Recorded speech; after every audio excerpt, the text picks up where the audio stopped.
Good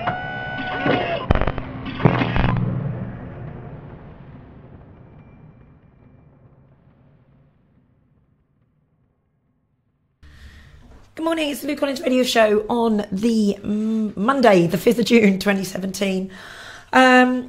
We can't talk about the elections here at Sound Art. It's a policy that we don't talk about elections, so we're not going to touch on that. Today's show, I'm talking to Max Igan, broadcaster, filmmaker. He has the Crow House on YouTube. He has recently been speaking at Ian Crane's Alternative View event. When I last spoke to Max, Max was just gone over to Gaza to see about the atrocities that were going on over in Gaza. Now, over the weekend, I had a little bit of stick over social media because I said the people who support bridges, not borders, are going to be part of the problem. Sorry, that's my opinion. I'm being called a right-wing fascist and all sorts, which personally, I don't think so. Majority of people know the New World Order agenda. One world government, one world army, one world monetary system. You know, this is it. And how do they cause the tension and the racial hatred that's been going on within this country and others is by having open borders, letting the immigrants in. And this is what's happening. Now, we're playing into the hands, all the hatred, everything that's going on in this country at the moment, friends being put up against one another. What the show's going to be about today is basically the New World Order agenda and how it's progressing and Max's thoughts on it. So I'm not going to carry on waffling. I'm going to let Max do most of the speaking. So I'm going to bring him in now. It should be here. Oh, we've still got Muse going on. Hang on, let's put that Muse off. Thank you. And Max should be with us now. Hello, Max Igan. How are you, Lou? I'm very well. How are you? Good, Don. Good. It's been a long time. I think the last time we spoke to you was on the Liberty Tactics show when you had just gone over to Gaza to check it out. I mean, that was years ago now. What's been happening? Tell us what you've been up to. Well, that's 5 years ago. So blimey, what's happening since then? In a nutshell. I'm in Haarlem in Holland at the moment, which is good. It's pretty cold, but it's nice. But yeah, I mean, major stuff has been happening since then. I mean, the world's pretty well gone down the path we thought it was going to go down, and it's continuing to get worse. Mm-hmm. But I mean, good things on the horizon as well, bad things and good things. So there's always a silver lining somewhere, and you've got to look for that. Yep. So the government is certainly ramping things up in the last few years, as we've just seen in London. And in Manchester the week before. In Manchester the week before, the same old things. So I think all of this is contrived a whole lot. Whether it's actually homegrown extremists or whatever doing, or whether it's completely staged by the government, or whether it's completely fake. I mean, I don't think it's completely fake. I think there probably were victims. I think it's a lot easier to have victims in these situations, but ultimately it all points towards the same thing, which is buying Muslim countries. I mean, whoever carried out this attack wants the bombings to increase on Muslim countries. They want further powers to the police. They want more lockdown in the UK, and they want to continue the same agenda. So what Muslims would carry out this attack? What's the point? I mean, all they're going to do is get another Tory government and continue the bombing of their countries in the Middle East. So absolutely, and it seems to be putting people against one another as well, within the country. I mean, the New World Order agenda that so many people have been trying to expose, yourself included, for many, many years, far longer than myself and most others, Max. You've been at the forefront of it.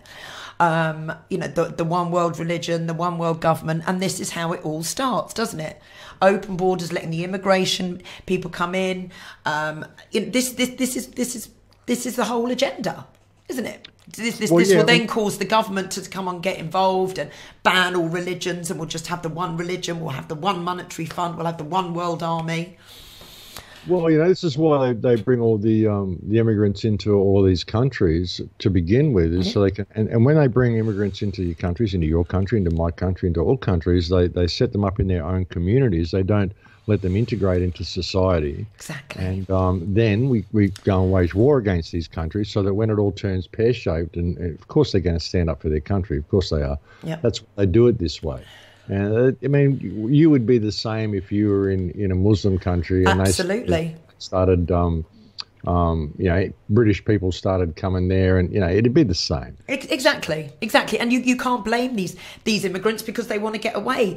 The governments have allowed the immigration to happen, so of course these families don't want to be living in these war-torn countries, and they want to make the best of it.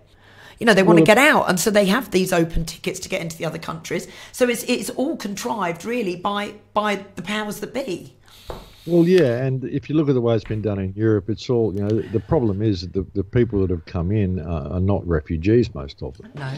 And this has all been done according to the Kalergi Plan, which was penned in 1928, the plan to genocide the people of Europe via mass migration. That's what it's all about. Exactly.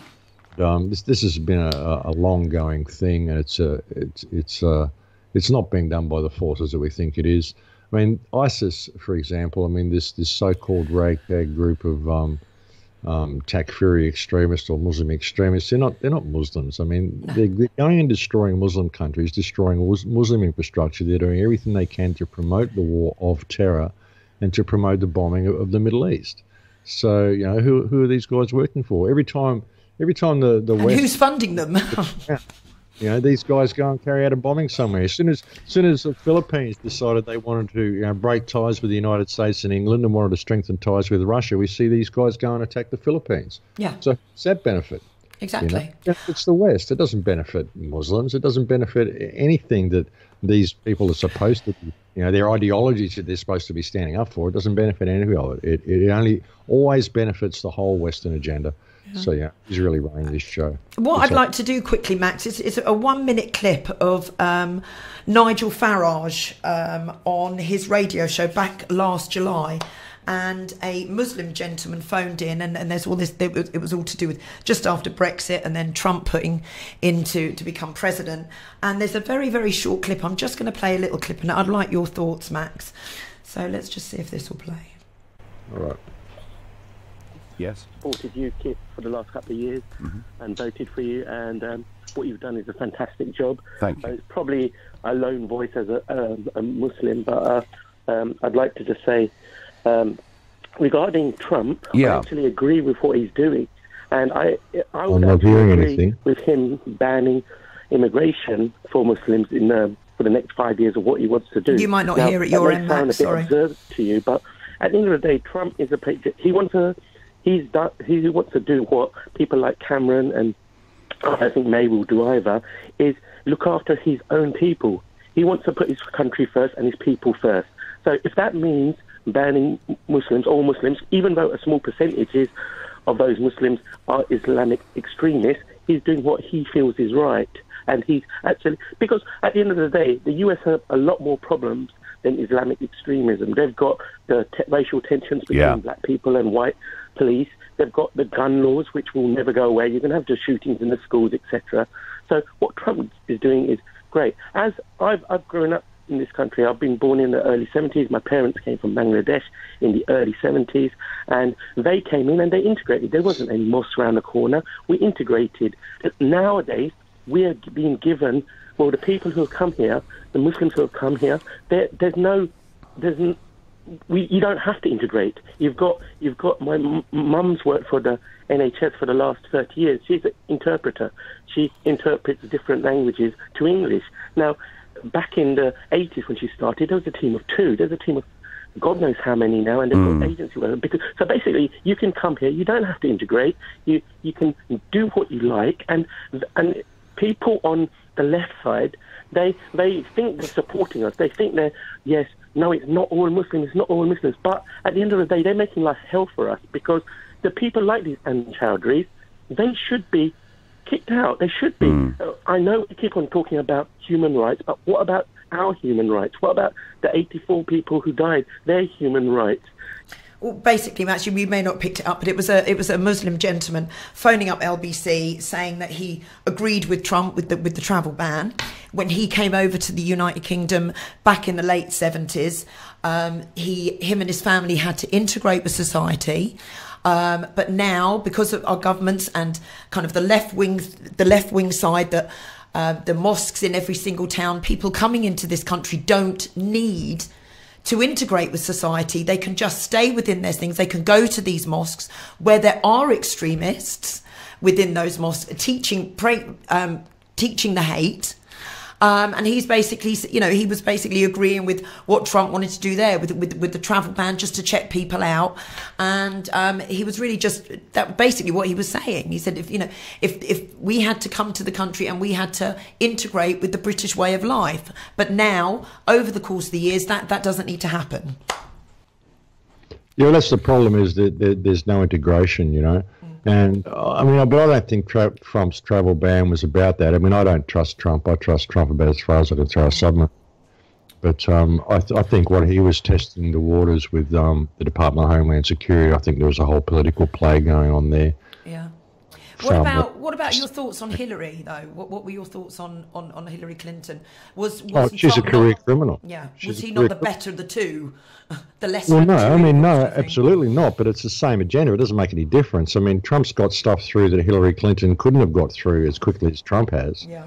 Because everybody was onto her. But it doesn't matter. I mean, it's the same thing. The same agenda's going forward. He hasn't changed anything. He may look like he is on the surface. I just think he's making a real mess so they can possibly even impeach him. I don't know where he's going, but he's not calling things out for what they are. I mean, he could stop the whole war of terror straight away if he wanted to. Just call 9/11 out for what it is. Yes. And there's so many people saying, oh, that's old news. No, it's not old news. No. All of this stuff that's happening now, this bombing in London is directly related to... Triggered by it. 9/11. The whole thing is related to 9/11. The entire war on terror is fake. Every country that we've gone and destroyed has been destroyed under false pretenses. And that's what's created this whole situation. Trump hasn't addressed any of that, and he's bending over backwards to pour money into Israel and Saudi Arabia. This is true, yeah. Saudi Arabia is the source of Takfiri terrorism and the source of Wahhabism, and where all these terrorists are coming from and getting funding from anyway. Yeah. So, it's the same agenda. He hasn't changed anything. He's just come forth with a different game plan, because the neocons were floundering. They were years behind schedule. Hillary's been milking as much money as she can out of the whole thing through this whole DynCorp, stuff that she's running and all this human trafficking she's involved in. So Trump's just come along with a new game plan is all. I did think it was a bit of a result, though, that the climate change, that he wasn't going to sign up for that. I think that was a bit of a bonus, because he obviously doesn't. He's not falling for the globalization of the global tax for the global warming. Well, I think part of it is even just throwing a bone to the truth community, keep them fighting amongst each other. Possibly. So, what else have you been up to? What have you been focusing? Where's your main, your main route at the moment? What are you looking at? Well, what I'm trying to do is work on a new film. I'm really trying to get some time to do that. I've been travelling so much; it's been hard to get the time to do it. But I've got a couple of weeks off in Holland at the moment, so I'm kind of working on that a bit. And I'd really like to try to even maybe, cut the tour short and get home and make the film. There's a lot of important information coming out regarding transhumanism and where we're being led. I mean, that's what people aren't noticing below the surface of all this, is the whole electronic control grid that's coming online. Even here in Holland, a lot of the supermarkets are cashless now. I mean, really? I go in, just for the sake of it, I go in there and I get food and I get a shopping bag and I go up to the counter and I tell them I want to pay for it. I'm an Australian tourist and I don't use credit cards, and they just don't know how to deal with me. So, I don't know if over in Australia have they now got the whole contactless payments as well, because that's yet again another step forward to next thing. It's going to be the microchips on the wrist, isn't it? Oh, I don't know about that. I don't know about what do you mean contactless? We have contactless payments, so you've got your card, and you don't need to even put it into the machine and type your PIN number anymore. All you do is you just flash the card at the little machine, and it's paid for. Yeah. You don't need to enter any numbers in. You don't need to touch anything. You just bosh, away you go. So the next thing is maybe a microchip under your skin to do the same thing. Yeah, well, I don't use any of that though. I mean, they have that for sure, but I go to the bank. The ATM, I draw out cash, and I always shop with cash. I don't buy anything with a card. I never have. And the whole transhumanism agenda, that really is being sort of like rampant at the moment, isn't it? It's kind of looking in films. It's kind of appearing everywhere, just kind of getting people accustomed to it. Well, it's the merging of man with machine, and they're making it very possible for this to happen, and they're making it very attractive. And unfortunately, the young kids are being led down this path. And they're doing it as well by making it untenable to be a natural human because they're doing so much damage to natural humans, through vaccines, through all the GM food, all the stuff that they're doing to us. I mean, 3 generations of eating GM food creates sterility in every species they've tested it on, rats, mice, whatever. Yeah. They test it on, it creates sterility. So this is what's happening to the human race. And so while that's happening, they're bringing in all of these means to combat this, and all the estrogen they put in, everything's wrapped in plastic, all BPA. of this stuff. Yeah, it's all designed to completely destroy the human immune system and the human reproductive system. And it's all been done by design. I mean, they don't put all this stuff out for no reason. It isn't coincidence that they use a particular plastic that leaks estrogen into the food to wrap all the food in. I mean, they could use other plastics that don't do this, but they don't. And it isn't by chance that this is the way it is, So, and when you look at what they're doing with vaccines as well, I've been talking to doctors, and what they're essentially doing with vaccines is by rampant vaccine across the board for almost every disease you can think of, what they're essentially doing is weaponizing natural diseases. They're creating antibodies in people that will only ever combat one particular strain of all of these diseases, and this effectively weaponizes other strains of these diseases. So they seem to be setting the human race up for the release of a pandemic. And you see Bill Gates has been talking about this sort of stuff. And when you look at some of the soul catcher technology and some of the things that they're doing here with, an astral net sort of thing, being able to capture people's consciousness, running experiments. There's even some of these transhumanist guys saying suicide is okay if we can monitor what happens to the mind when someone suicides and maybe capture that mind and put it in a mainframe. Wow. I think these people are. So they're leading towards all of this. And when you look at things like what Elon Musk is talking about, injecting fetuses with a vaccine, which will, a vaccine they call it, which will release nanobots into the brain and basically form a mesh over the brain so that you can be online. Your brain's hooked up online, and you look at how this is all being combined. They're talking about manufacturing artificial sperm. They're talking about now they've discovered how to make artificial eggs all out of stem cells, put them in ectogenesis chambers, grow blank humans, inject a vaccine to them just before birth that puts a mesh over their brain, and you've got children being born online already. This is a terrible reality that they're creating, and the possibility of all this. I mean, it sounds like science fiction, but when you look at all the research that's out there in the mainstream, this is where they're going, and this is what they're looking at, and this is the direction they'd like to lead it. So it's pretty freaky. It really is. I had Scott Tips on the show a couple of weeks ago, and we touched on the vaccinations as well. I mean, still in this country, it is a parent's choice. Still in this country, what is it? How is it in Australia? Is it mandatory for children now to be vaccinated before they go into school, or do parents still have that option? Well, they like it to be mandatory, and you can't receive any health benefits or childcare payments or anything like that if your kid's unvaccinated. So they're making it's not mandatory; it's just you can't have any of these benefits, Yeah. So they're kind of forcing people into it that way. Yeah. Well, I'm going to play a song, 3-minute song, Matt, and we'll come back, and then we can try and look at some solutions on what people can do to combat what is going on. Well, I really believe that the trick is non-compliance to the system. I really do. We've got to withdraw support from it. Question authority in everything that we do and withdraw support from it. I've been saying for 10 years, people need to start building strong ties in their communities so that when we get to this point, we can withdraw support from the system and we've got the support of those around us to do it. Unfortunately, a lot of people haven't done that. This is something that I've been suggesting for many, many years. And we're getting to that time now. Like mass non-compliance to the system would stop the whole thing in its tracks. Something I've tried to organise that I've started is a day of non-compliance once a month. Start off with once a month. Maybe we can build it to more than that once we get some numbers. But just if on the 15th of every month, no one spends any money at all, and talk to your friends, get everyone to completely withdraw support from the system. And if you can take a day off work, do that. Just non-compliance, and maybe try to build that up, because everything we do to try to combat the system, all we're doing is going in and voting for the left or the right each time, which is either side of the same coin, or we're going and protesting in the streets, which always turns into something violent because the police make sure it does.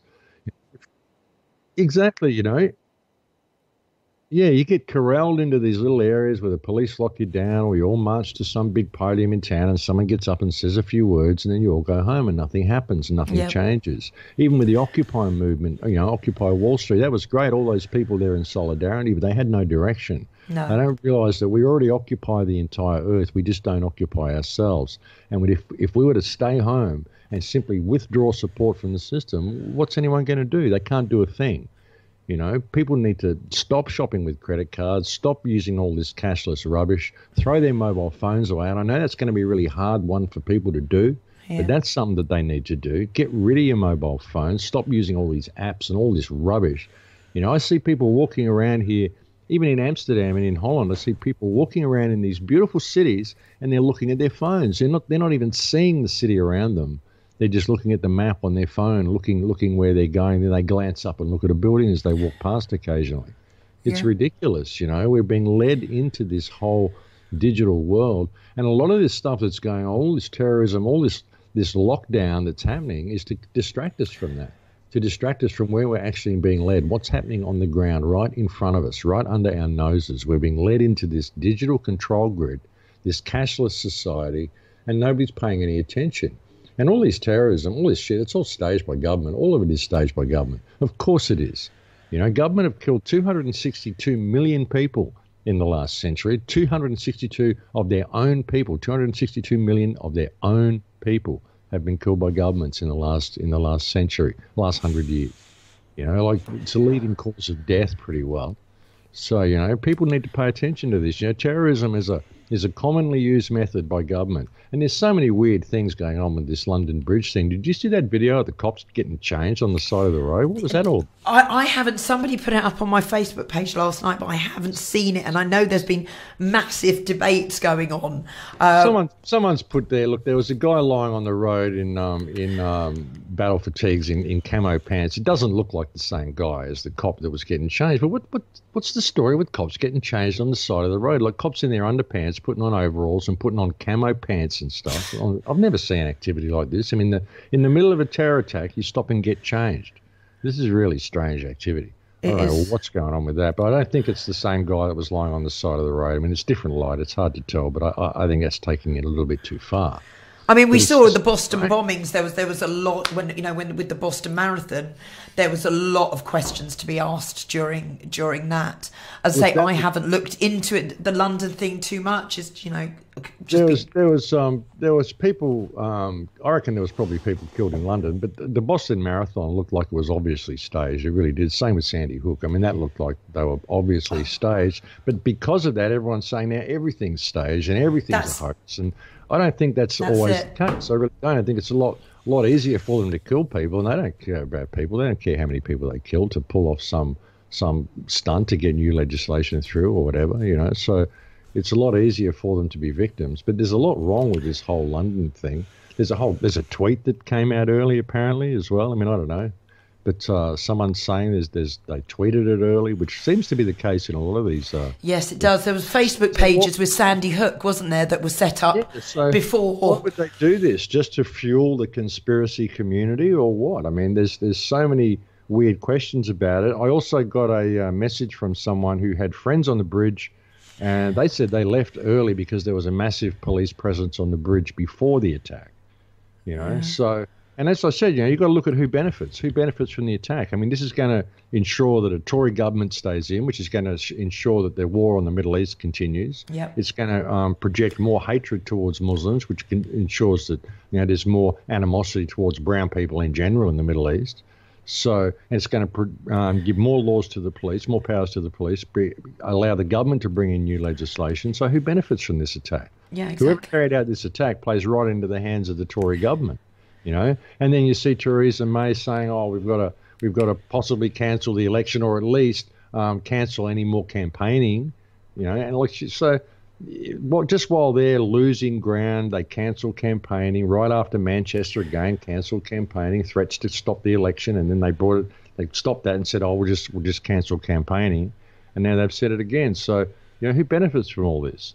It doesn't seem to be any Muslims that benefit from it. No. And then I saw something somebody put up earlier that apparently Katy Perry has told everyone to go and hug a jihadist. So we had all the atrocities going on in Manchester. The lady who at the concert was the Ariana Grande. She left the country. She got a lot of abuse because she upped and went. And now they put on this massive benefit concert with all these big names, the Coldplays, the Black Eyed Peas and everything else. I put on this amazing benefit concert, for the victims of this shocking thing. It was children mainly, which yes, it is shocking. But now who's going to benefit out of that company? The music industry, the big music corporations as well. After this weekend. Yeah, it's all such a scam. It really is. There's so much that just doesn't add up with all of this. No. So where can we go, Max? I mean, you've said about the non-compliance. Anything else that people can start to do to come together? Get to know your neighbours. People have got to start breaking down these barriers with their neighbours and start creating some dialogue with people in a language they can understand. I mean, I've tried everything to when I do the shows. I mean, I really try to keep it. So I'm speaking in a really common tongue, in a language, and not taking it too far, in a language people can understand. I try to keep it so that, a new listener can come across the shows for the first time and wake up, but an old listener can still get something new out of it. But, we've got to start breaking down the barriers with people and realizing that we're being led into a very, very dark place. We really are. And a lot of these terror attacks, they're all contrived to keep us distracted. They're contrived to keep this war of terror going. We've got to stop this war. We've got to stop the funding of the war. We've got to start calling things out for what they are. And it's, I don't know. I mean, if people aren't prepared to do it on their own, then I don't know what the solution is, Lou. No. I mean, the problem is that people want to be led. They want someone to come along with a game plan for them and say, okay, well, here's the steps we need to take for freedom, Here's the new system we need to create or whatever, What we've got to do is change our moral compass and stop tolerating bad behaviour, stop tolerating evil, stop tolerating our politicians being corrupt, and stop tolerating this slavery system that we live in. And we can do that by simply withdrawing support from it. There is no other way out. There is no other way out that I can find. I've spent years looking at this. There is no way out that I can find to stop what's happening other than us withdrawing support from it, because we are the ones who hold it up. Yeah. It's this whole need to pay to be alive that we're stuck in, this whole economic system, whereby economics are put over people, that causes all the problems. And until we stop that, there's no hope for us. And that's only going to stop when we withdraw support from it. Exactly. And I mean, even, just stop using the big supermarkets, start going down to your local shops, to your local butchers, to your, support local. Stop spending your money in these big corporations, in the Tesco's, the companies that are putting the little businessman, maybe your next door neighbour out of business because they're coming and slashing the price of everything. The local independent traders can't continue because they can't compete on this scale with these gigantic corporations. Yeah, well, there's that, but, I mean, that's bad, but it's the fact that we even have to do this, that we have to set up these businesses to run our lives, to have this income, Yeah. And it's grow your own food. And it's the way it's being led into this digital reality whereby all of that income and all of that money is going to be virtual, so it can be switched off at any time. If you become a dissident, all they got to do is switch you off. If you end up having a chip or you got one of these digital cards, they can just switch it off, and that's it. You don't have any access to anything. When that card opens your house and starts your car and you get your funds from shopping and all that sort of stuff from that chip, well, that's it. They've got you completely under control, and that's the way we're being led. And when it's an economically based reality, that's the problem. People just get discarded. Until we stop that, it doesn't matter. And all this other stuff, keeping us in fear, keeping us running between the lines, keeping police everywhere, that's what it's about, is just making sure there's police everywhere to watch us the way it would have been in any totalitarian regime you can think of. Only they want this whole digital control thing. So people have got to realise where we're being led and realise what this whole digital system is all about and how it's all combined with all this terrorism. It's all the same thing. It's all coming from the same place, and it's all leading towards the same ultimate goal. So, people just have to become aware of it and see where they're being led and educate those around them to what's really happening and educate your kids. I mean, find a way of reaching the children, getting them out of this digital reality that they're being led into. That's the problem because, these kids now that are 16, 17 years old are growing up into this. That's who's going to be running things in a very, very short time. And, how many people are focused their attention there? Exactly. So with the tour, Max, where have you been and how long have you been out on the road? I've been out on the road since January. I went to Peru just to drop some stuff off and have a couple of weeks to relax. And then I went and spoke in Mexico. Oh, wow. At the Acapulco conference. Okay. Then I went and did 5 weeks of Cambo workshops in Hawaii, which was quite amazing. Fantastic. That's frog venom. And then I went and spoke at Free Your Mind conference in Philadelphia. Then I went to LA and did a talk in LA with Benny Wills. That was a really good talk. And then I went to Canada and did a talk in Calgary. A guy called Tom Jones put on a talk for me there. We had some great people in Calgary. Really was a really good event. And then went to speak at AV8, Ian Crane's AV8, which was a fantastic event. Ian always puts on a good event. And then the week after that, I spoke at Swindon in southern England as well. And then I went from there over to here in Holland just to visit some friends. It's very, very cheap to get over here from England. So where are you? What's next for you after Holland? Well, I've got to go down to Spain to catch up with some people regarding Full Circle Project. And then I've got to go back probably to the United States. I've got to go out of Europe for a couple of months because you can't stay in Europe for longer than 3 months. And then if you're here for 3 months, you've got to leave for 3 months. It's right, I'm with you. So I have to get out of Europe. So I'll probably go back to LA and possibly New York. I'm not sure, but I've got to go back to LA. I'll do some talk, possibly a talk over there and possibly a talk at the Rainbow Gathering. Maybe I'll get up and say a few words. I don't know. And a few things I've got to do over there. That'll get me out of Europe for 6 weeks or a month. Yeah. And then I've got to come back to speak at the Open Mind Conference in Copenhagen. Oh, fantastic. And then I go back to Peru, and then I've got to go and speak in Bolivia. And then I've got another month of Cambo workshops in Hawaii in November. You mentioned the Cambo. Have you done, whilst you were in Peru, did you work with the plant medicine over there? Did you do any works with the medicine over there with the shamans? Look, I've done plenty of work with plant medicines in Peru, but I haven't for the last couple of years. I haven't drank ayahuasca or anything for a few years now. No, neither have I. It's been a couple of years now. Yeah, I just haven't felt the need to. But the Cambo I've been working with quite extensively. That's not really a plant medicine. It's a frog. Yeah. But I find that to be an incredible medicine. I haven't. I've been. I've heard so many fantastic things about it, but I don't know. There's something always held me back with that. I mean, I thought somebody mentioned that you're in pain, but I don't know. I haven't experienced it. But the reports I've heard about the massive healing benefits from that.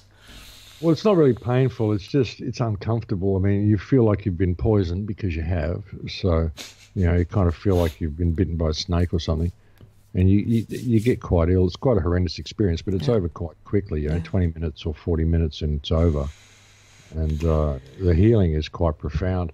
I actually saw someone at AV8 who I served Cambo to probably 2 months prior in Hawaii. And they looked amazing. They were really, really glowing. And everybody that I spoke to that I served in Hawaii has had profound results from it, feeling really good and totally leveled up on their life. So it's been really good. I had 2 people's eyes change colour permanently. Really? Which was really good. Wow. That shows a lot of healing. That shows a real cleansing of the lymph system when someone's eyes change colour. Okay. So... yeah, it was good. It was really, really good. It was a really positive experience. And I've had nothing but positive experiences with it.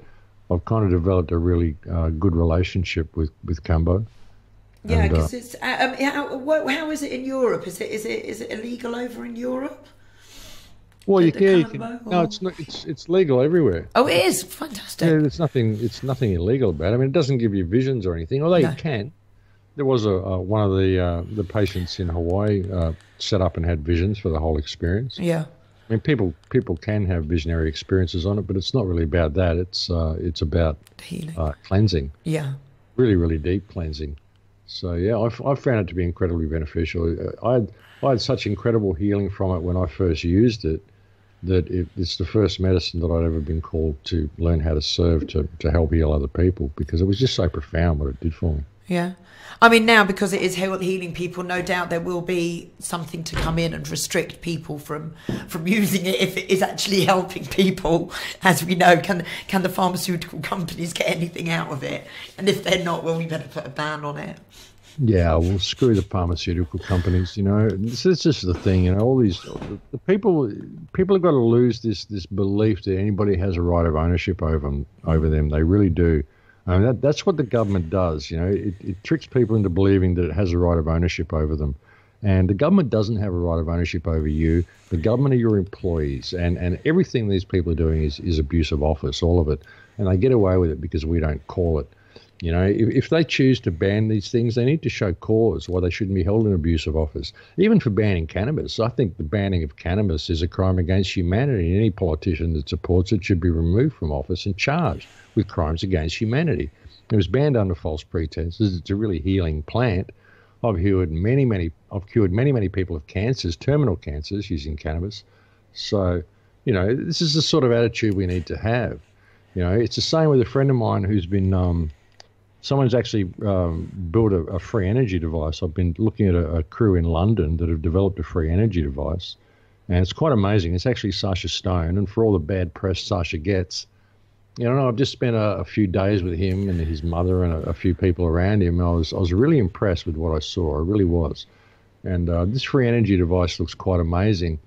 But even with that, when he was talking to some of the high up people, in the energy business and connections to the UN and stuff, and people that were saying, well, we can fast track your compliance and regulations and all of this. What have you done about licenses and regulations? And he was saying, well, I haven't done anything because I'm not interested in them, because I'm not getting them, because all of this compliance and all this stuff you guys want to do, it's all part of the corrupt UN system, and it doesn't serve us. And if you think that's what I'm going to do, I'm not interested in doing that. There won't be any compliance. There won't be any regulatory control. This is free energy that will be given to the people. It's as simple as that. And that's the attitude people need to have with all of this stuff. If they're telling you can't grow cannabis and you can't use cannabis, ask them why. What, because they wrote down on paper? Well, how does that work? Was this a paper-based reality? Are we supposed to live by a paper-based reality? This is why I always bring Gaza and Palestine into it, because if that's right, if you've written down on paper that I can't use cannabis and this is a paper-based reality, well, there's also a piece of paper called the Fourth Geneva Convention, which says that anybody who carries out collective punishment is committing a war crime, which is what Israel is doing, and you are supporting that state. Therefore, you are committing war crimes. So what makes your legislation valid if it can be seen you're a war criminal under your own legislation? How can you enforce your legislation on me? Let's discuss who the hell you are and why a war criminal should be attempting to inflict me with any restrictions on my life. That's the attitude we need to have towards these politicians, because the problem is this world is run by a criminal class and we don't call it, which is why they get away with it.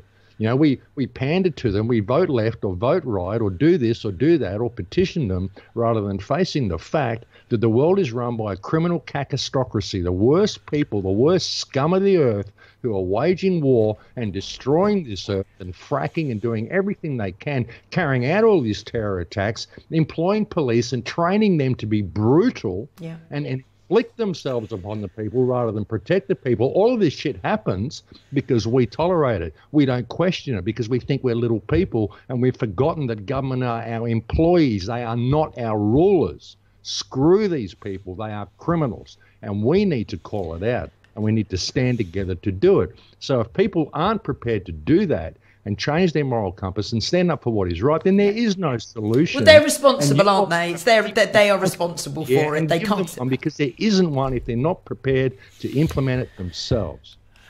Max, you are on fire. Thank you so much for today. When can people hear you next? When's your next show on? Oh, next week, next Friday, goes to air every Friday. Okay, and how do people listen? Pardon? How do people listen? Via YouTube?